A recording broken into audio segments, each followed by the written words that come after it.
This is Make It Plain. Make It Plain. MIP With Masamela Matfumo. Mark Thompson. Make It Plain. Get woke.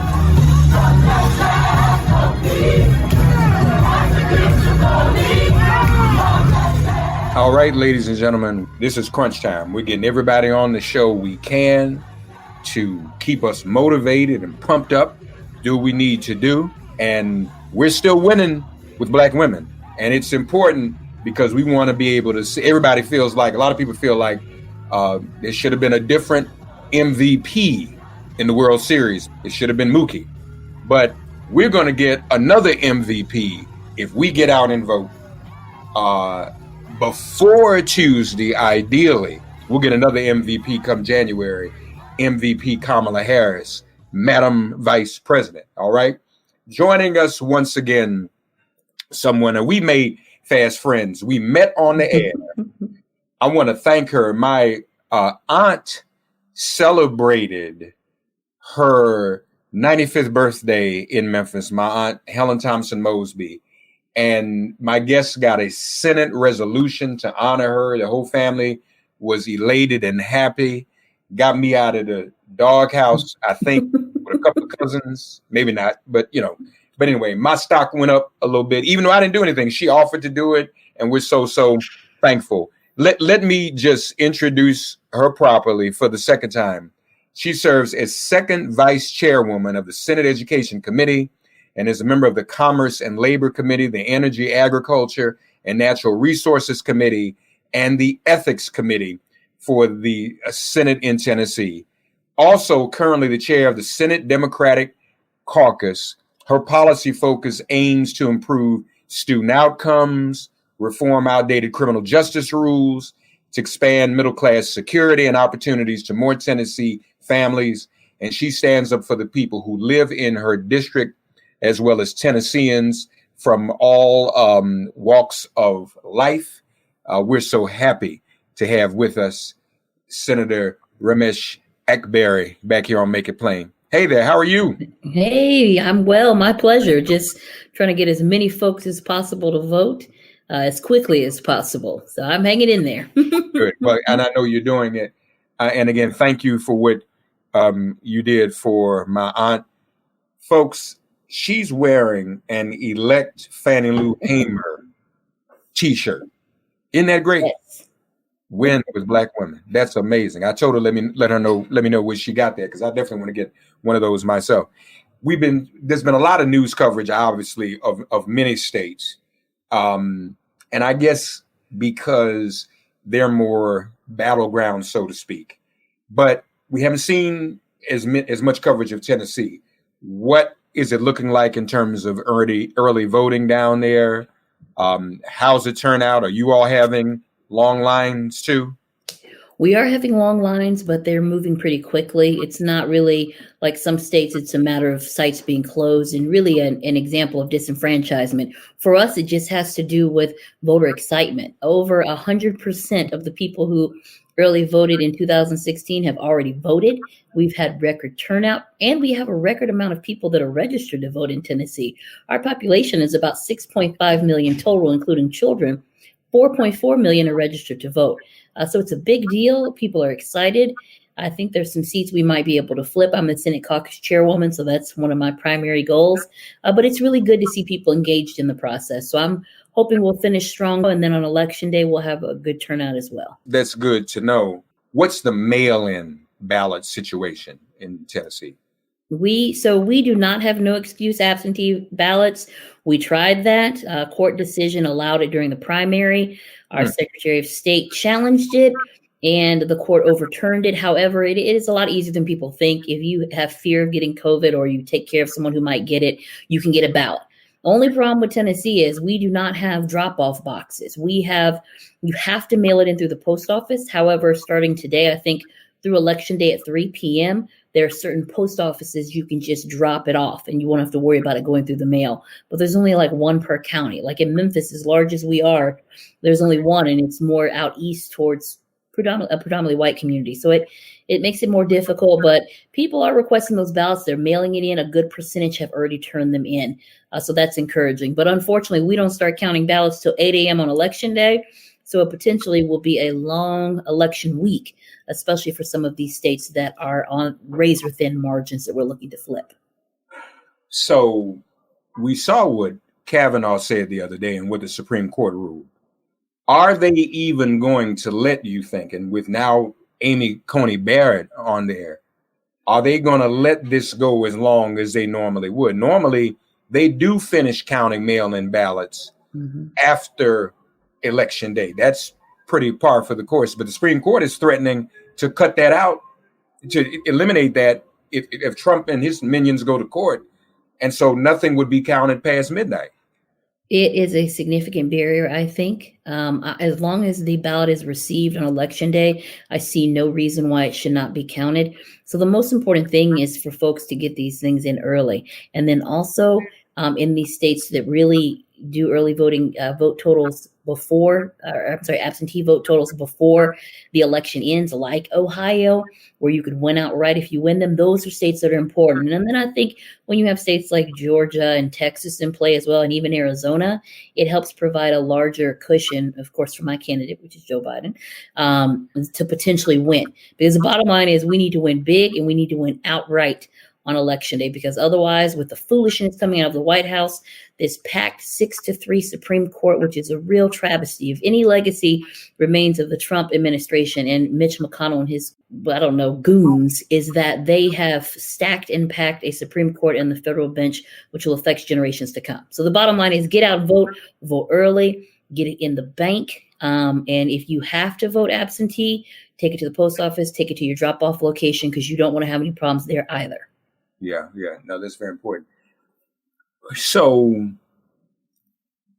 you're saying normally that Tennessee would gather those mail-in ballots and they'd go beyond November 3rd to make sure they were counted, right? Right. We've had that happen before, and certainly go into the night, even in the primary in August.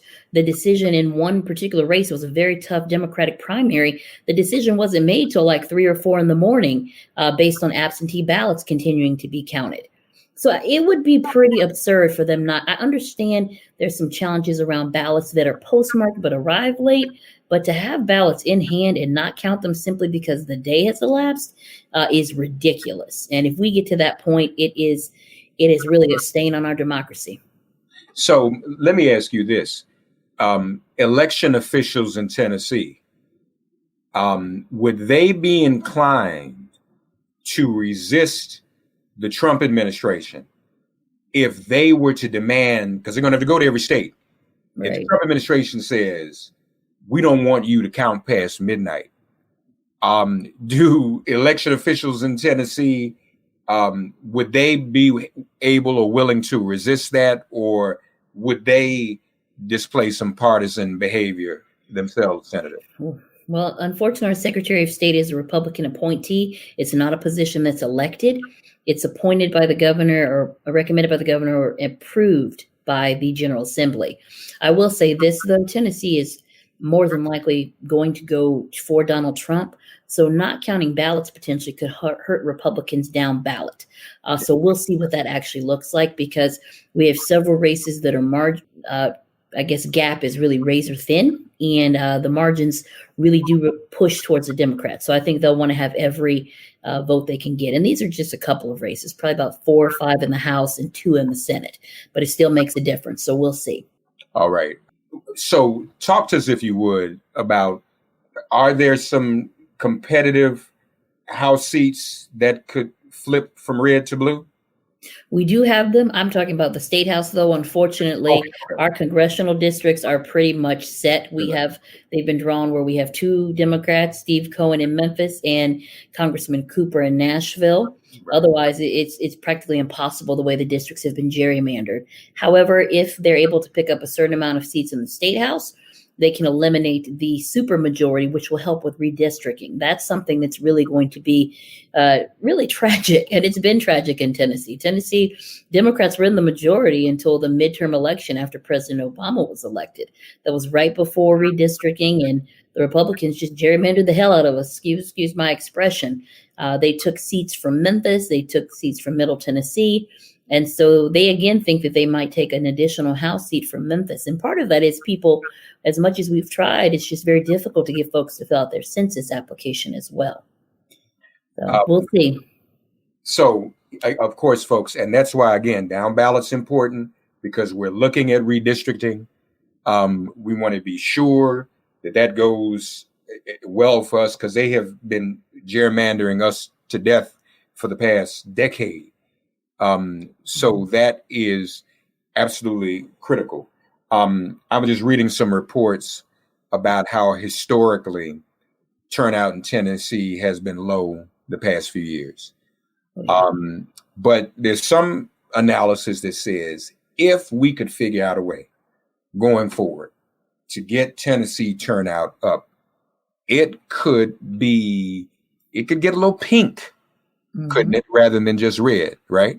Oh, agree wholeheartedly. If Black folks and other minorities across the state would vote, other people of color would vote, it would make a difference. And I think I'm hoping we're facing the beginnings of what Georgia has faced for at least a decade, where if people of color would register and actually vote, it could change the dynamics of the General Assembly and the state in general. So I'm hoping so, especially when you look at cities like Nashville, where their population growth is just out of control in a good way.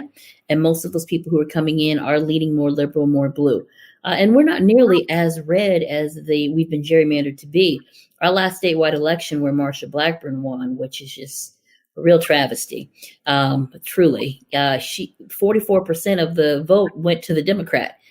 But it just wasn't enough. And I think her election also showed a sincere shift in our state being more pragmatic and being more partisan just for the heck of being partisan, because the person running against her was much more qualified. He was our last Democratic elected governor. He won all 95 counties. And it was just ridiculous. And she said something today that was crazy. She was on a call with Google and complained about an engineer who'd said some critical things about her and wanted to know if he was still employed. I mean, U.S. Senator trying to get somebody fired at Google. It's just insane. And obviously, too, she was in on this crazy Supreme Court nomination. Have you ever seen a Supreme Court a Supreme Court justice? She was confirmed, sworn in, and then participate in a commercial for a presidential candidate. That's that right there. You really want to be real about it. Shoot, if you were a judge or if I were a Black judge and did that, that'd be against the law. Right. We'd be gone. There'd be ethical complaints, all sorts of things. It's ridiculous. That whole process was a sham. It's shameful. It is ridiculous. She's unqualified, first of all. And it really, it's unfortunate that someone like Ruth Bader Ginsburg was replaced by someone so unqualified and so partisan like ACB or whatever they're calling her. And it's also interesting that she was sworn in by Clarence Thomas, who he himself, someone who was supremely unqualified, extremely partisan, replacing someone like Thurgood Marshall. It really is just ridiculous. The Republicans have gotten what they wanted. They wanted a conservative bench. Now they have it. And unfortunately, I just think that's going to be a lasting legacy we're going to have to grapple with, even in a Biden-Harris administration, where you can undo some of these horrific executive orders and these silly tax cuts that benefit the rich and truly do not help the poor. It's going to be difficult when you have a judicial branch it's like the judicial gerrymandering. Like they've been packed full of people for lifetime appointments who are wholly unqualified. And I say this as an attorney. Like it would be, I feel like I should be able to apply for anything I want to be. I should be able to apply to be Superman based on the lack of credentials they have compared with, you know what I mean? Like the sky is the limit. But of course, I know that only applies to certain people, unfortunately. Yeah, it obviously does only apply to certain people. Marquita Bradshaw. Yes. So last time around, did you say Blackburn's opponent got a 44%? He did. Mm-hmm. He had millions of. His name was Phil Bredesen. That's right. It was Bredesen, mm-hmm. former governor. Right. I remember. Right, governor. So does Marquita stand a chance of reaching that 44? I hope so. I hope so. I know that Bredesen had some crossover vote, probably just because he was a more conservative Democrat and he did have a substantial amount of more funding. However, I will say this, people are truly fired up in Tennessee. I know it's an extremely red state. They support Donald Trump, but there are a lot of folks who don't. And I think they're excited to see a Black woman at the top of the ticket, particularly in Memphis, in Chattanooga, Knoxville, and Nashville. And so I don't know if that'll be enough, but our cities are big, bright blue dots in a sea of red. So I'm hoping, I know she will definitely get it over 35%. I'm hoping she'll get even higher. She has been significantly outspent, but she's been working her tail off. She's had a plan to visit all counties, all 95 counties. She even jumped out of an airplane to show she was all in for and committed. So, I mean, she's doing her part. And she was a complete grassroots candidate, complete surprise that she won the primary, but she hasn't. She made history. So I'm hoping that she will, who knows what will happen. I say anything is possible, just like Mike Espy in Mississippi. Anything is possible. It's still Mississippi, but anything is possible. And that race has really tightened up. And, they're right across the river from us or down the street. Yeah, that's right. Yeah. Mm-hmm. That's right. Matter of fact, I met someone recently who claims he's from Memphis, but he uses expressions I've not heard. I said, I think you really from Mississippi. But I'm saying that to say that's how close Mississippi and Memphis are. Yeah, but majority of folks who work in South Memphis and Whitehaven live in Mississippi. It's just right across, right down the street. Right. Matter of fact, I'm going to put it to the test. This is one thing he said to me that didn't sound Memphian to me. Right, he's from Memphis. Right. Do people in Memphis, have you ever heard of grits casserole with cornflakes in Memphis? See, that's what I'm saying. Yeah. That's a Mississippi thing. I'd say I got family in Memphis. I ain't never heard of that. Thank you. Okay. And if you said cheese, butter, and salt, or even folks who put sugar in their grits, I mean, I could get that, but cornflakes.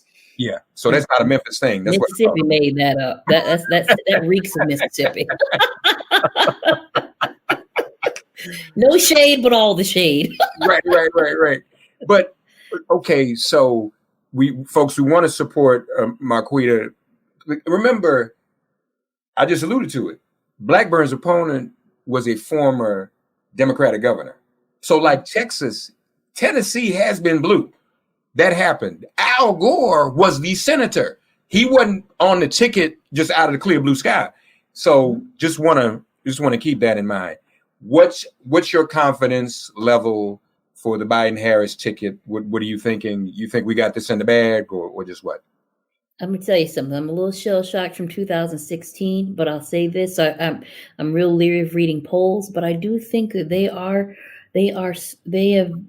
resonated with people who are tired of the COVID pandemic, who have lost their jobs, who have the possibility of not having health care, and who were tired of having a president who fashions himself as some sort of tyrant, consistently does things that embarrasses folks. There's been this conversation about, well, Black men aren't buying what Biden and Harris are selling.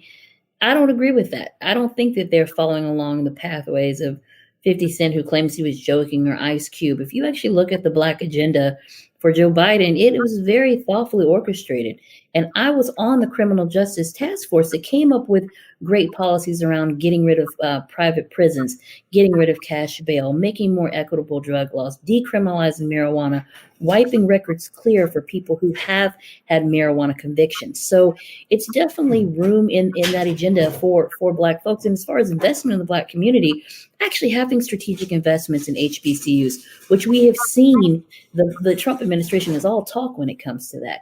Actually having available capital for Black folks who want to start businesses, student loan forgiveness, making sure that folks who want to go to college, want to go to HBCUs can go for free, helping folks buy their first home. These are all things that young Black folks and really folks across the country are struggling with. And so I think that the Biden-Harris administration campaign is resonating. I think it will have an impact. You have folks across the spectrum who are supporting, who are just tired of the status quo. And for folks who say, well, Donald Trump, at least he appeals to, or he's listened to I think Charlamagne the God said, at least he's listened to Black men or identified that there's someone worth listening to. I don't agree with that either, because what has he done in the past 4 years to make that happen? Nothing. What would you say to Black men, though, who are duped by this, who've been targeted for disinformation.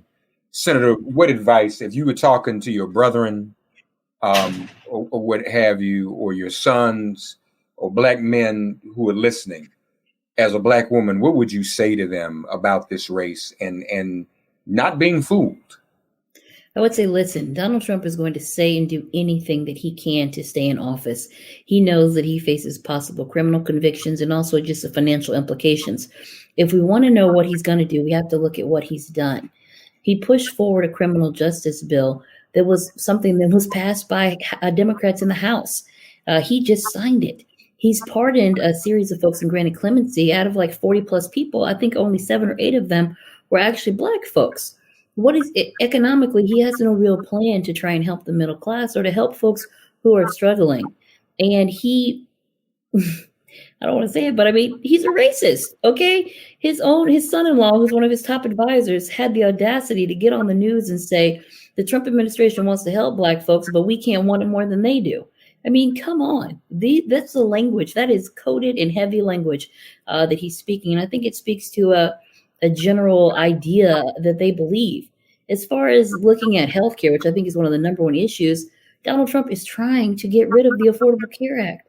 Surely that has to resonate with folks who are facing a pandemic with worse health outcomes. So I say don't listen to what he says. The Platinum Plan is not something that's realistic. The Biden Black agenda, the Lift Every Voice agenda, is something that it's well thought out. It has buy-in from members of the Congressional Black Caucus. It has support from folks across the country, really. And the Platinum Plan is something that just kind of came about. And again, I say, okay, Donald Trump, this is your Platinum Plan, but where was it 3.5 years ago? Where was it 2 years ago? So don't be fooled. Don't fall for the okey-doke. He wants to get your vote, but he doesn't believe that Black lives matters. He thinks that there is not a such thing as implicit bias or police shooting. I literally just got an email from the Department of Children's Services in Tennessee where they have stopped all diversity sensitivity training. This is because of someone like Donald Trump. And is that what we want? Is that what we want for our country? I don't think so. So I'll get off my soapbox because I could talk about it all day. Just don't be fooled. Don't fall for the okey-doke. You recognize your power, recognize your voice, recognize your vote. And don't say Democrats always take you for granted. I'm a Democrat and I don't take Black folks for granted. I don't take myself for granted. So I can't take you for granted. Well, wait a minute. We invited you here to do some soapboxing. So no, that's cool. Okay. That's what you're here for. And why?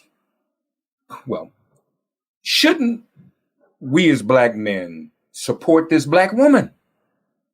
You know, people were saying we're tired of them, the Democratic Party giving us same old white man. Well, you could have supported the Black woman in the primary. Right. They didn't give you Joe Biden. Joe Biden was the default. And don't get me wrong, I like Joe, but Joe knows it. I'm not. The numbers showed it. If it weren't for South Carolina and the other Black candidates and the brown one and the women pretty much getting out of the way. Because there was a diversity. You had a Black woman, you had a Black man, you had a brown person, you had LGBT brother, you had several women. It was down to South Carolina. And then to be transparent, we know that there were conversations even then. You've got to put the sister on the ticket. I mean, I'm just going to say that. So we need to support this Black woman. That's the thing that's ironic to me, because most Black men do like Black women and wouldn't be without Black women. You love your mama, right? You know, you love that sister that you're trying to hook up with. So support a Black woman. Right. And, Black women been leading us all our lives. Let her lead us in the White House, right? Exactly. I mean, that's the part that we struggle with, right? I'm in a group with the Women with Black Women, and that's the thing that we talk about. How do we get Black men on board to support Senator Harris as a Black woman? I mean, this shouldn't be a conversation that we're having. She's amply qualified. She's a proud graduate of Howard. She is a proud member of Alpha Kappa Alpha Sorority Incorporated. I mean, people want to kind of ding her on her history as a prosecutor. I'm like, but have you looked at the reform that she's instituted as a prosecutor? Have you looked at the transition in the lives that she's changed? I think that it's just like we voted in record numbers for Barack Obama. We're about to make history here with a Black woman, Kamala Harris, and we are our brother and sister's keepers. And beyond that, she's qualified. It's not like that she's someone who just came out of the blue, hasn't been involved in public service. So I say, listen, guys, come on, man, come on. You love Black women. You have Black women. You have daughters. You have sisters. You have mamas. Kamala Harris we're all in Kamala Harris because we are connected as sisters and sisters in the struggle and sisters of color. And I want that to change. I don't want that to be the narrative. That was the same narrative with Stacey Abrams in Georgia and the small margin that she lost by and the percentage of Black male Democratic voters who voted for her opponent. I think we got to get past that. We got to lead. We got to lead, and we also got to let women lead. We got to be in front and in behind. We can do both. So that's how I feel. And I'm just like, step up. Come on, guys. Donald Trump going to look out for us more than Kamala Harris? Is that what y'all really want to believe when his no good son-in-law just said we lazy and shiftless again and we don't want to be, but we running behind that? And then how you going to sing F the police running with the man who supports the police and minimizes the killing of our people at the hands of the police? I'm sorry. I'm with you 100%. Literally had people speaking at the RNC who pointed weapons at peaceful protesters for Black Lives Matters. That is who you're dealing with. You think that this is someone that should be supported? He had the attorney general from Kentucky who failed to press charges against the police officers who murdered Breonna Taylor in her sleep. The wall in the apartment next door was more valuable than her life. That's the president that we want to support? No. Come on, wake up. Do not fall for the okey-doke. Don't regret it, because I can assure you, 4 more years of Donald Trump, I don't know what our country will look like. And Black folks are going to be the ones that suffer always. If the country's doing bad, we're doing worse. And so we have to keep that in mind. Last thing. White women have been shifting since 2018. Suburban, college educated, non-college educated. He knows it. He's literally begging white women to keep loving him. All right. Are there some white women in Tennessee, from what you have noticed, that are also shifting somewhat? Again, I know we're not going to be blue this time, but are there white women who are like, are you finding that are like, we've had enough? I have heard that. It's all anecdotal, of course, but especially white women who have previously been involved in politics on the Republican side. They're just like, I can't vote for him. This is not the party that represents me. And I'll tell you what, a lot of them really like Kamala Harris. I don't know what it is, but they do. I think that she resonates with them. Her message is very clear. I think that she represents hope and positivity and a future. And outside of this cycle of the same old people being in elected office. But yes, it's anecdotal, but certainly I think people are just, and I've gotten it from white men too, who are like, look, I voted Republican all my life. I cannot vote for this man again. He is not a Republican. And I think Joe Biden is someone that kind of can branch that divide. And then having someone like Senator Harris, who I think really is the future, also helps motivate folks. Yeah, absolutely. God bless you. Thank you again, Senator Akbari, for honoring my aunt, Helen Thompson Mosley, her 95th birthday with that great Senate resolution. Folks, let your friends and family know if you've got them in Tennessee, call them tonight and encourage them to vote. And Senator, we'll keep praying and see what happens Tuesday. Okay. We thank you so much for joining us again. My pleasure. Take care. All right. Thank you. Thanks for getting woke and listening to Make It Plain. Please remember to listen, like, subscribe, and wherever you get your podcasts, please give the show a 5-star rating. And please do spread the word. Let's all continue to pray for each other during this pandemic and this police-demic. If all hearts and minds are clear, it has been made plain.